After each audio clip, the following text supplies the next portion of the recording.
Hello, my name is Sean Stennett. I've lived in Colorado Springs all of my life and watched it grow. I've worked in marketing for much of that time. Let's cultivate a marketing community and tell their stories. This is Marketing Colorado Springs podcast. Introducing Marcus Alvarado of Red Mojo Marketing. Hey everyone, welcome back to Marketing Colorado Springs podcast. We have Marcus with us today. Hey, to start off, Marcus, why don't you tell us a little about your business and introduce yourself? Well, thanks first and foremost for having me on, man. I really appreciate it. I'm an entrepreneur here in Colorado Springs, so I have my own podcast too as well. So I love what you're doing with what you're doing here. It's awesome, man. But my business is called Red Mojo Marketing. I have two marketing agencies here. One's more enterprise level that I've had for 5 years, and then Red Mojo is actually one that I'm the sole owner of, and that one was just started within the past year. So the other one's called Recon Marketing. Started 5.5 years ago with some colleagues from former agencies that we've worked at in the past. And so that formulated out of COVID. And then I have some like crazy event organizer experience too as well. So overall, just entrepreneur, which made owning a marketing agency even that much more fun. Wow, that's so cool. That's so cool. So you have Recon Marketing too. And what's your podcast called? It's called the Colorado Springs Business Podcast. It has been such a blessing. We started that 5 years ago now. It's crazy to think it's been that long. It's the largest business podcast in Colorado, and it's out of here in Colorado Springs. We do it in person. We have a huge blessing of finally having some level of growth the past 9 months. So take, 5 years, four and change years in, we finally got some really good growth. And I mean, it has like 50,000, close to 50,000 subscribers now on YouTube, and then like it's just been such a great blessing. We also premiere it on Facebook and then anywhere you find podcasts. So that's our big shtick. And that's kind of how I develop a lot of my marketing strategy. So excited to dive in about that. But the podcast element is definitely a big piece to it as well. Wow, I gotta say, like my brother's into podcasting. Yeah. It's such a huge way we ingest information now.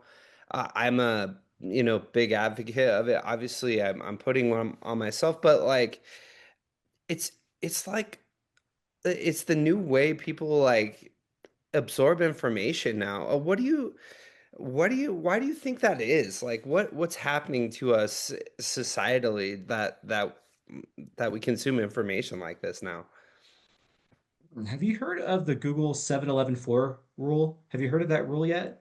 It's an interesting rule, and obviously Google has a lot of information, right? Because they get a lot of different types of search terms, a lot of search queries. They kind of have a good beat on what's going on. And so the 711 floor rule is a rule that has been placed because there is a 40-year buyer trust low in the market right now. We all have been ingesting so many new ads, so many volume of ads over these years that we're kind of just ignoring them. We've conditionally learned how to ignore them because there's just so much.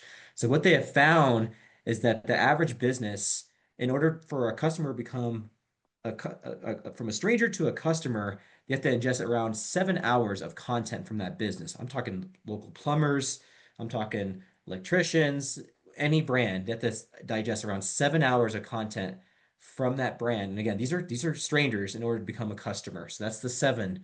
The 11 is across 11 touch points. So not only 7 hours worth of ingesting this content, there's 11 different touch points that brand needs to have with that stranger in order for them to become a customer. So you're talking Facebook, you're talking TikTok, you're talking Instagram, you're talking ads, you're Right. talking Google search and laying on a website, all those different touch points. And again, the last thing, four, is four different channels.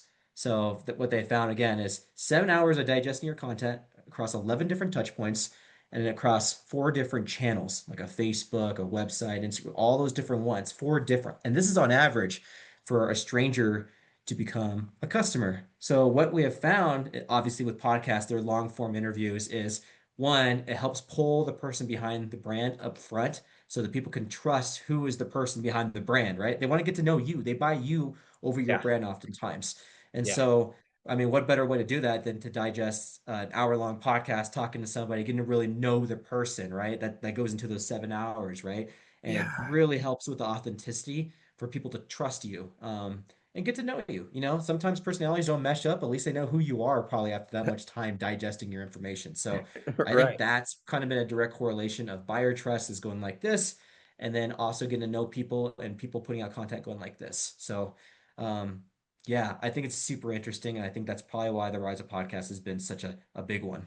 Wow. So my mind is blown. Like that, this is such great information for us.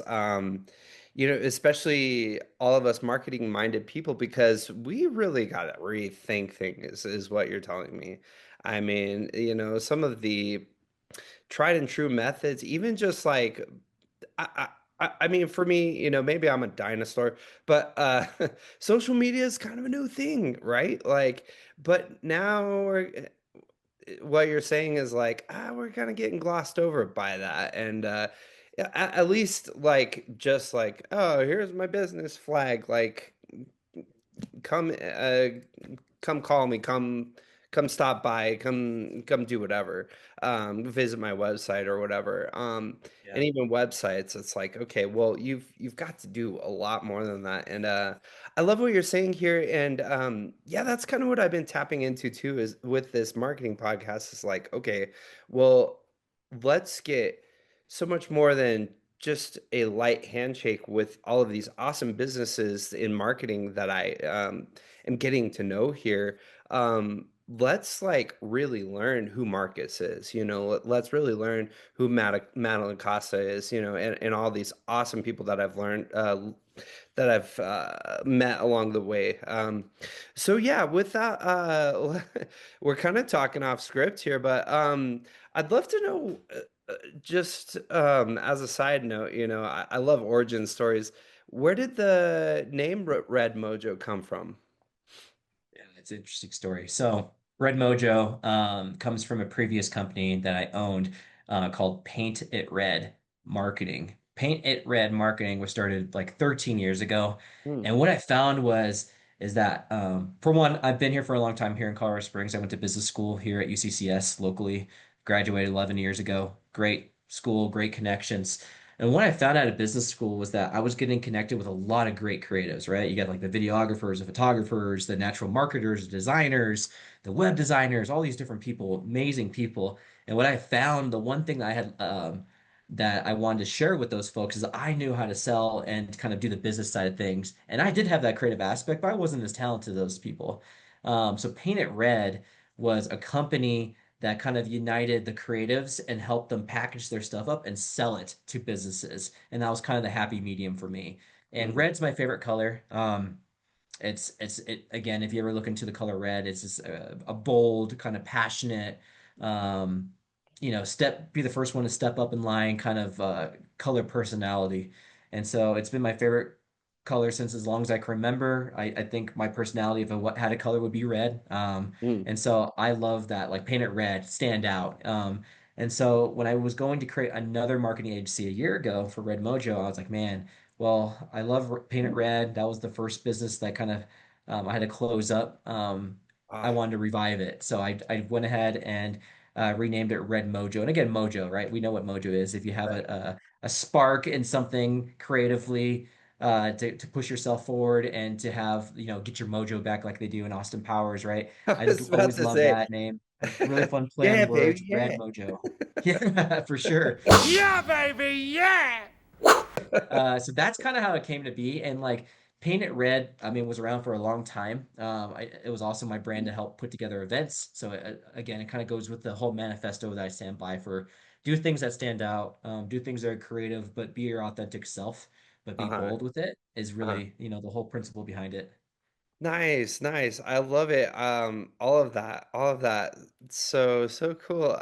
How do you balance being, you talked about creativity, you talked about your mojo. How do you balance being both a creative strategist and a business owner? Like, sounds like you've been doing these things for a while, but how does, I'll bet that's still kind of a struggle. Gosh, I mean, you got to have your micro outlets to do something of that sort. And it's always just not balance of balancing, right? It's always a balancing act. Mm, So I have my little things I have to do to help me create my creative outlets. I am more business focused than even creative. I like to do a lot of creative things. I do have definitely some creative juices in my brain. But like by and large, I'm more so like business oriented person. So that's kind of my base is kind of being more business oriented. But what I would like to say is like as far as creative aspects go, there's so many ways to bring that out inside of yourself, right? You have to have little micro breaks. You have to have a brain reset when you're kind of in the weeds with so much things. So for me, that's exercise, that's working out, that's podcasting. I love to talk to people.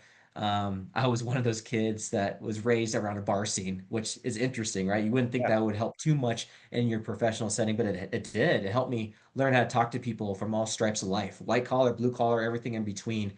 And it's something I'm very passionate about. So it brings that creative element out of me when I'm connecting with somebody one on one more specifically. So that's kind of how I do it. I kind of create space for both things every day. It's how I want to live my life. Mm. And I can transition back and forth very easily because I've been doing it for so long. Yeah, that's so good. And I love how you talk about like enjoying hobbies like and just creating a different space of an outlet because I remember, I'm a musician and a skateboarder, and that's kind of some of the things I enjoy are like the outdoors outside or snowboarding or different things like that. I remember my cousin told me he pointed out his guitar in his office. He's a graphic designer. He pointed out his guitar in his office and he's like, "Look, man, sometimes when a day's just going wrong and you're dry in the creative mind, like you just got to pick up the guitar and push the reset button." And I'm like, oh well, that doesn't seem very productive, but I started doing it, and his words kind of harken back in my mind, and I'm like, oh yeah, that's so true. It's so good to just escape to push the reset button, sometimes. So that's awesome. I love it. Um, so talking about Red Mojo and what you guys offer as far as your digital marketing services, we have, Facebook ads, social media, automation, web design, all that kind of good stuff. What sets your approach apart from other agencies? Man, well, that goes with my background. So one thing I did forget to mention is that through all those different things, I've worked for larger marketing agencies Nice. through my time and my background, which is Mhm. a great experience. Like one, being a freelancer, two, learning from the professionals and having a book of client of over 100 clients being given to you and kind of figuring out how to manage all those expectations, all that money, and just kind of trial by fire was a huge part of my learning curve early on to being a better marketer. And so that has always been like the biggest crux for what I brought forward into the agencies I opened after the fact that I worked there. I Mhm. worked at one of the largest ones in Colorado for quite some time and just learned so much about holistic marketing. So like for me, I mean, obviously I'm a business owner, so I bring a different perspective of like a business owner who's had success in other businesses to the table, and helping clients from that perspective is huge. I mean, beyond just marketing and getting results and getting leads and nurturing leads, you gotta have that business hat on to kind of help them on the holistic approach. So everything I do, again, is comprehensive. My approach is like, let's do these multiple things together because we have to have a long-term approach. Yes, with a fast term and quick short-term approach as well. So like for me, if I'm going into the business and I'm garnering all my intel to have a conversation with somebody and I hear them out what they need, okay, I need leads. Okay, great. Okay. How long have you been around? 20 years. Okay, so how do you not have leads after 20 years? That's kind of interesting. You've been around 20 years, you should have some level of pipeline built out. Well, if you don't, let's build that pipeline, make it healthy, and figure out what those numbers should be for a healthy pipeline for you. So my approach is always let's look at the long term, let's look at the short term, let's package that together, let's make it comprehensive, and let's help you understand how all these things work together. Because I think there's a lot of confusion too in Mm. that space for business owners. They're doing so many things at once. Yep. Marketing is a Yep. whole nother animal. And so I help with the education piece to help them understand and why I do the holistic approach. So that's kind of what makes us different. Nice, nice. Yeah, I like what you're saying there, the holistic approach. That's very cool. And that's something that's a common theme um, in the people that I have conversations with in marketing. It's like we kind of have to educate our clients, right? Like marketing is a strange animal. It's kind of like sometimes, I've lived in Colorado Springs all my life, so sometimes I think I know where I'm going, And that's some of the most dangerous moments because I'm like, oh yeah, it's right over here this way, and then it's actually right there behind the corner. I did this yesterday, and so the things that we think we know are kind of dangerous information. So we have to really coach our clients. We kind of have to like steer the ship, be the cheerleader, become the one that's lights the fire underneath them and say, hey, it's okay if you don't know this. Like, let me help you. So, I love Right. that. So with your process, uh, is it any different for Colorado Springs businesses that you help in the community? What shapes it there? Yeah, I mean, we don't put it out too much, but obviously having a podcast helps a lot for hyper local awareness, right? Right. Awareness is big for me. A lot of people want to track return on investment real quick on ads and all the tracking capabilities, which is great. I have a great team that can do a lot of those things. But like also offering something like we were talking about from the beginning, right? Like you want to be able to have some level of brand awareness that can serve the community, that gets your name out there and have people think of you top of mind. That's a big piece, right? Like if they think of like a personal injury lawyer, you might think of Yep. McDivitt. Why? Because they're all over the place. There's Right. power in brand awareness. So that helps a lot with, overall strategy for hyper local clients. A lot of my clients are actually outside of Colorado Springs. Sure. And like I said, my other market agency is still around. It's more enterprise level throughout the US. So I don't have to engage with the podcast. And so it changes. But yeah, I mean, it always changes depending on like what their strategies are. If they're looking to serve people 15-mile radius or they're looking to serve 15 state radius, like it always changes up. But the principles remain the same. It's like, how do we build that pipeline of Mhm. healthy people who know and are aware of your brand and can kind of slowly go down the funnel as they get closer to making a buying decision and think of you guys first.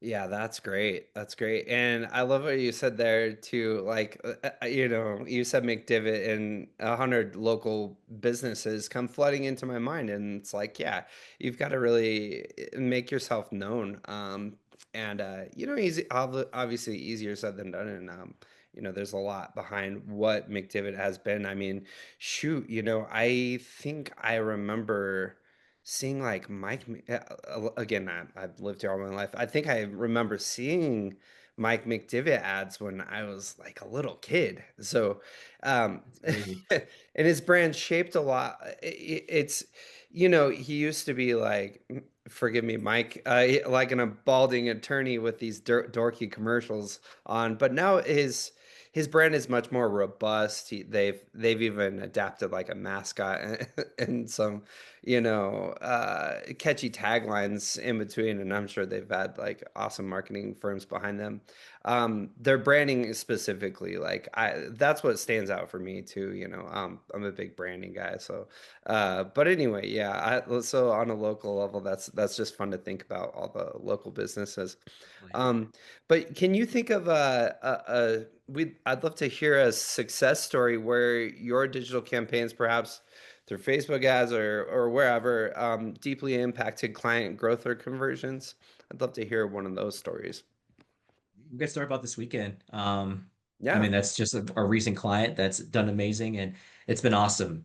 So one recent client's Pioneer Rodeo. They have Mm. their event this weekend, which is great. I have a Yeah. one thing I forgot to note is I did a tiny house festival once upon a time, and it was one of the largest ones in the country. It had like tens of thousands of people show up to it, which is Whoa. insane and completely different than where I thought my career would go. But it was there for quite some time. I did seven of them, It's like and tiny it house was Woodstock. yeah, oh yeah, dude, it was. I mean, our largest one had 50,000 people come to it. It was massive and huge. That's And so cool. those early days, I didn't know what I was doing when I had all that success too, as far as planning and organizing. I learned a lot more as the time went on. Uh-huh. Um, but I have a lot of experience in the event industry, in other words. And so Uh-huh. again, with a marketing background, with an event organizing background, I know Uh-huh. those really, really well. And so I took on a client and I normally like to start marketing events a year out if possible. 6 months out is Yeah. ideal. This one was 2.5 months out. So I was like, oh my gosh, that's not much time to build an audience to market to, but let's give this sucker a shot and see what we can do. He's a Dang. hustler. And the thing that I realize in event industry is like a lot of the organizers, they're not the types of business owners who are just going to kind of sit back and Yeah. let you do everything. They're out there putting posters up at coffee shops or making Cool. conversations with vendors, sponsors. I mean, they're rallying everything together. They're hustlers with what Wow. they do, and that's the best partner for someone like me to have as a marketer. And so we took him on end of May. He's like, "Hey, I want sales to be at this amount, and if we hit this amount by the end of the weekend, that would be amazing."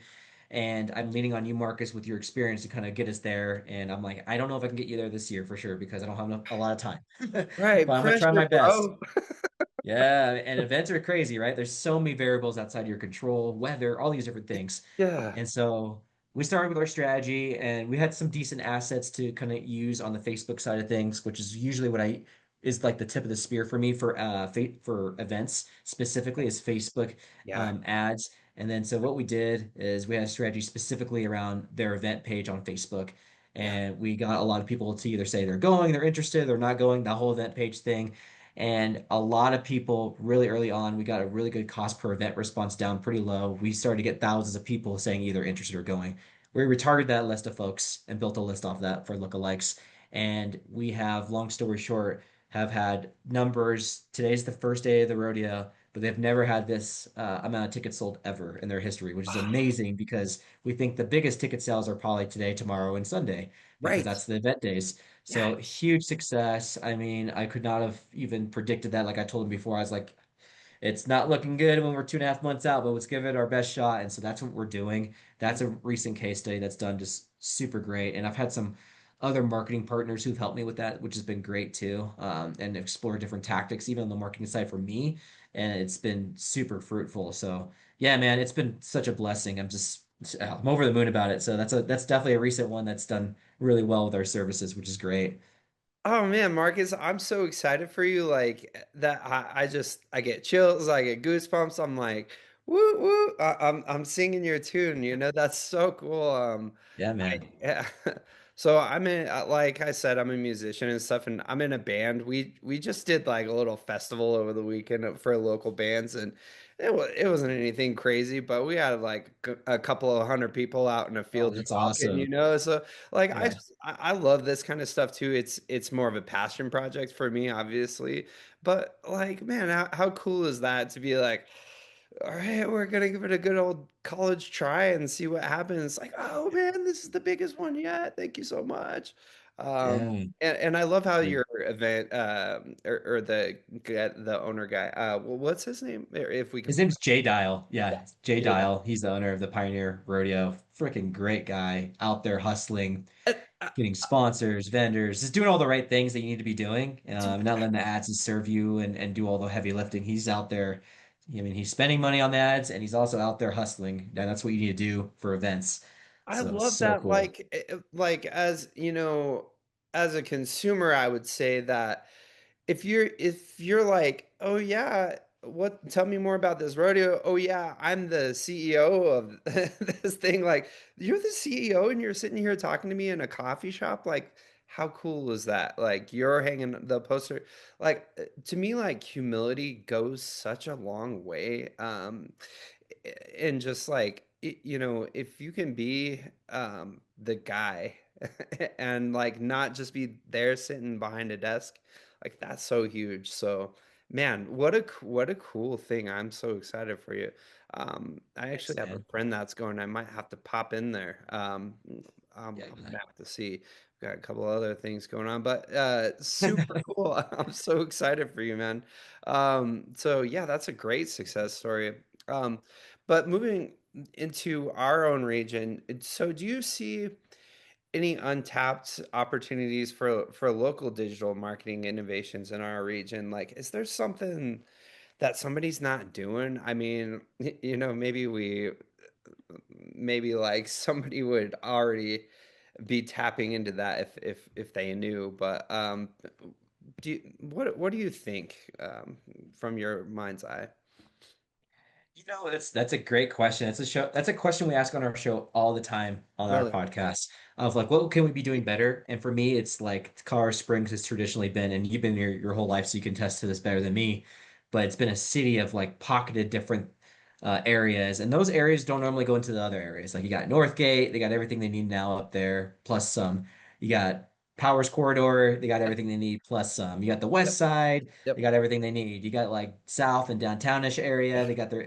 And so like my biggest gripe earlier on as a youngster, 10, 15 years ago was like, how do we like synergize these people? Because people are doing exceptional things. And as you do more and more podcast episodes, you just uncover so many people doing incredible things in the community. And Hmm. so, like, what we're trying to do, especially on like a marketing side of things and innovative side, is like, if you're doing anything locally, there needs to be a synergistic, like, either event or virtual event that's going on that brings together all those aspects of people from, seasoned entrepreneur who's been around, who's maybe a multimillionaire, who's like, kind of like hit that has had that success. And then you have like the youngster who's in college who wants to buy and they're so hungry to get Right. success, but they're vying for it still. Yeah. And like I want to bring those folks together, and I feel like there's a lot of value there, other than just like presenting value for people to meet one another, but it's also from a business standpoint for a lot of local businesses. There's a lot of um, opportunity and potential there. So it's not necessarily a specific digital tactic, and Yeah. maybe it is, but like we need to Yeah. be able to bring everybody together, Mm. either virtually or community wise in person. I think that's a huge opportunity on the marketing side. Is like how do we bring them together? What does it look like? What platform is it on?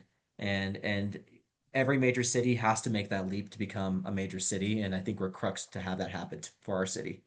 Oh man, that's so huge. And yeah, you're singing the tune of this whole city. Like if you've been here for any amount of time, you are resonating with Marcus right now because here I am, the northeast corridor of of Powers in Dublin, and lo, I barely leave my corner.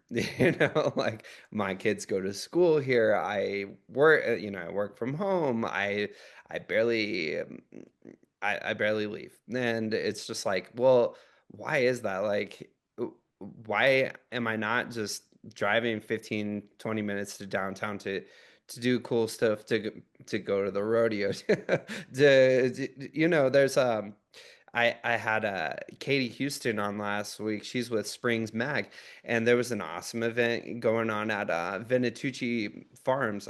They had like a really cool floral event, and like their business is cool because they tell of like they have a newsletter of all the cool things that are happening over the week, and so it's like, why am I not just like we'll drive an hour and a half to go camping. Like, why can't I spend the weekend in downtown Colorado Springs or stuff like that? So, I think that's so true. Like, if we can if you can kind of bring people back to a central point, like we'd be singing, we'd be doing great stuff. So, My man. um, yeah, that's awesome.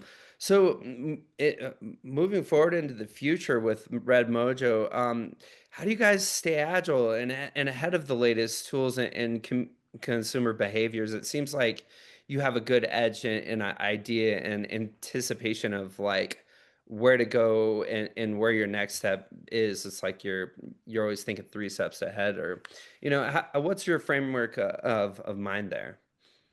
Very R&D heavy. So we have a team that actually focuses on new trends and technology. Our space has been affected very heavily in the past several years with AI. So we are Yeah. invested very heavily in different tools, experimenting with different types of things in that space because it's just changing so rapidly, which is cool and scary at the same time. Yeah. But that's kind of how we stay. Like we're very like experimental and what are we failing at kind of stuff because you got to be testing things, which comes with some level of failure. So Yeah. we have a team that kind of, and again, it's just a simple Slack channel that we present different things on. It's like, have you used this tool? Have you used GenSpark? Have you used Yeah. Claude? Have you used the new Chat GPT 5? Like all those different things are Right. at the Yeah. table. And it's a challenge, right? Like, because you want to kind of dig into them, but you can't because there's so many and you don't have much time and all these different things. But by Yeah. and large, we flesh out like the tools that we think are some of the best ones around and we try to stay on top of it. At some point, you will have to pick your pony on like which ones you want to pick, but always stay agile for some of the new ones to kind of come into the space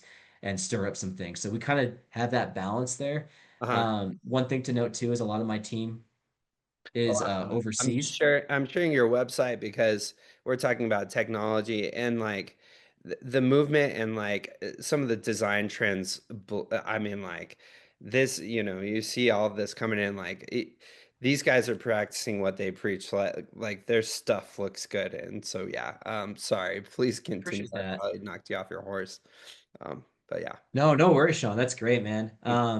Yeah, we do our best, and one thing to note too is like I've been involved in the marketing space for a long, long time, and one of the big cardinal rules, at least for a while, was like if you were to bring in help from outside the US, it's got to be really, really dialed in, white labeled help, or not necessarily client facing help.